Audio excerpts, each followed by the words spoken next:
So one of the things that I like to look at is if I allow someone to be right in this moment, will I actually be hurt? If I allow the other person to be right. Now, if there's going to be physical harm, yeah, it's good to run or protect yourself. Absolutely. If you're in a situation where there's physical abuse or someone's hurting you or your life's threatened, if you're in front of a bus, in traffic, yeah, get the hell out of the road, of course. But if it's, a psychological disagreement with someone, what would happen if we allow the other person to be right? Our mind will tell us we have to protect ourselves because this is the most important thing in the world. But we can begin to question it and just ask, is it true that I need to protect myself? Is it true I need to be right? Is it true that I need to continue to argue? Does arguing actually protect us? Oftentimes it leads to more hell.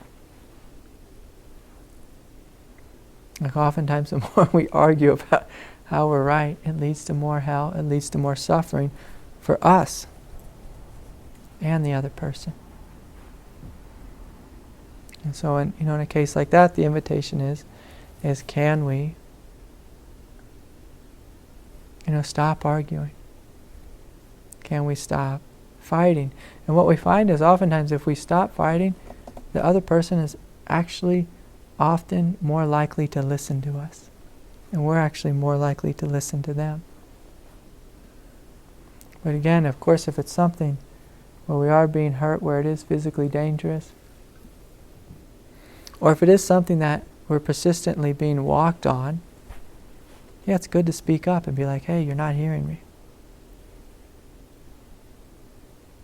And then see if the person can meet us. See if they can meet us. And sometimes if we lower our voice, they can meet us.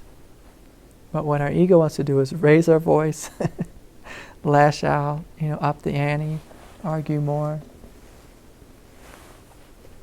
But can we lower our voice? Can we breathe? Can we become tender?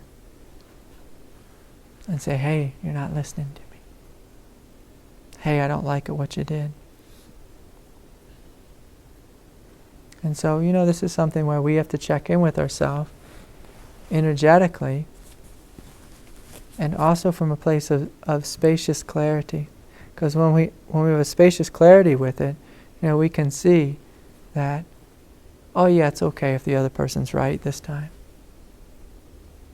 If there's a spacious clarity there. Or there's also, with a spacious clarity, there can be like, oh yeah, I need to leave the situation now because this person is not safe, or this person is, or maybe the person's not hearing us. Maybe I need to pick this up, drop it now and pick it up later. Yeah. And of course it's situational, But can you be surrendering yourself so much to where you're almost letting that person create a bigger ego for themselves? Absolutely. And that's something that happens with some people. A lot of times I find myself wired in that way, and I imagine you're wired in that way in the sense that you surrender, then we become a doormat, and we don't want to do that. And so sometimes the teaching is can we assert ourselves? And some people need the teaching of surrender. Some people need the teaching is, can I learn to assert myself when it's appropriate? When it's appropriate.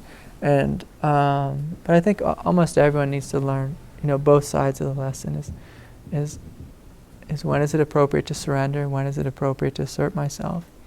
And there's absolutely times when the most courageous thing to do is to say, hey, you can't talk to me that way.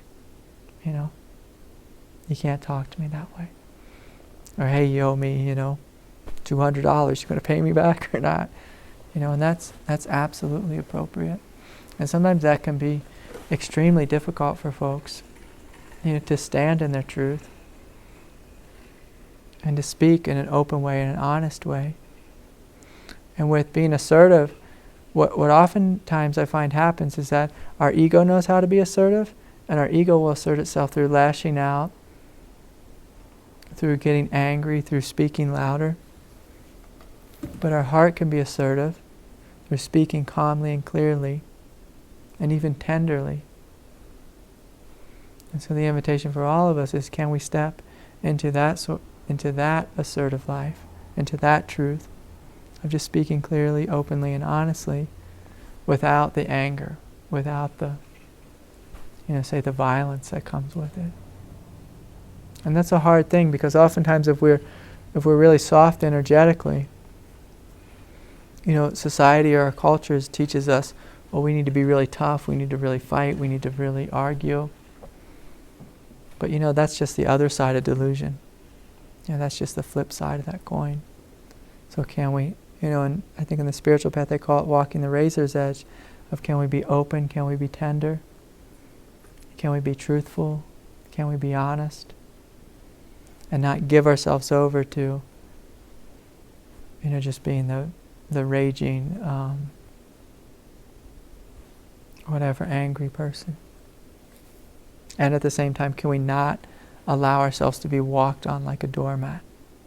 And because that's kind of what was taught in the old schools of spirituality. We just surrender until we become a doormat. But if you look at someone like Jesus or Gandhi or Martin Luther King or Mother Teresa, they weren't doormats. If you cross them, you might lose your head. But yeah, it's a beautiful question. Thanks for sharing.